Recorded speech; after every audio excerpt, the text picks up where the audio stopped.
So what did you want to be when you grew up? An astronaut, a footballer, a nurse, a doctor, a movie star? A little girl called Sally, age 6, said she wanted to be a customer in a shop.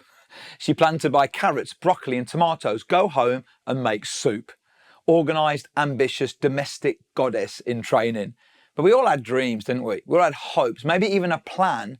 But how did it turn out?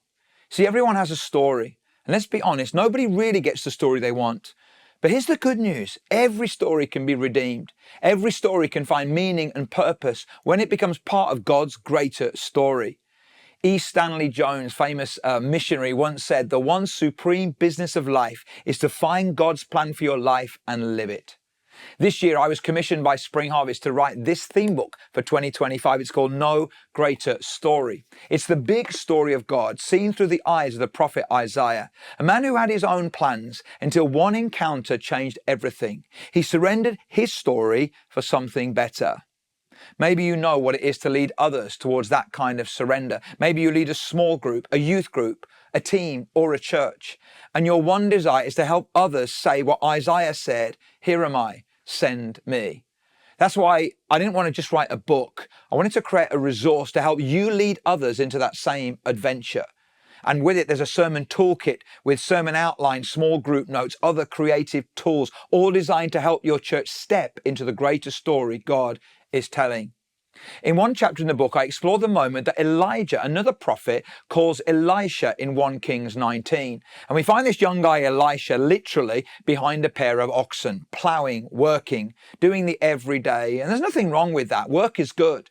This isn't about quitting your job to follow God. It's about surrendering your plans wherever you are. Because the key isn't what you do, it's how and why you do it. Surrender to God's greater story often involves 3 major shifts. First, from self-centered thinking to others-centered thinking.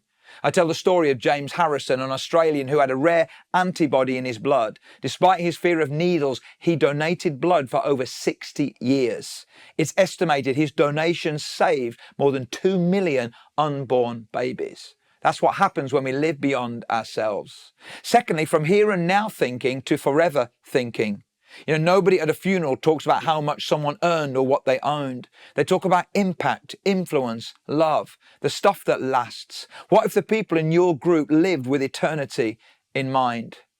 And the third shift is from making a living to living a life. That's what Elisha discovered. And that's what Jesus invites us into. But to step into that life, you have to burn the plow. You have to let go of comfort, control, the old story to step into something new.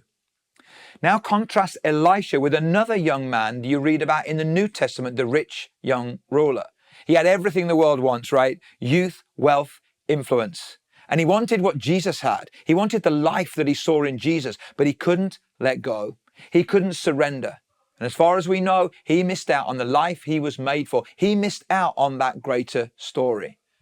As leaders, we'll experience this. Not everyone we lead will say yes to God. Some will walk away. And like Jesus, we'll grieve. But remember, God doesn't conscript people into his story. He invites them. And so do we. So don't carry the pressure to make everyone say yes. Just keep inviting, keep encouraging, keep inspiring. Jesus loves them more than we ever could anyway. As you think about your group, whether it's a small group, a youth group, a team, or a church, ask God to give you the grace and the courage to call them into surrender, to call them into the adventure, because there is no greater story than the one that God is writing. And my prayer is that this book and all the resources we've created alongside it will help you lead others into a life worth living.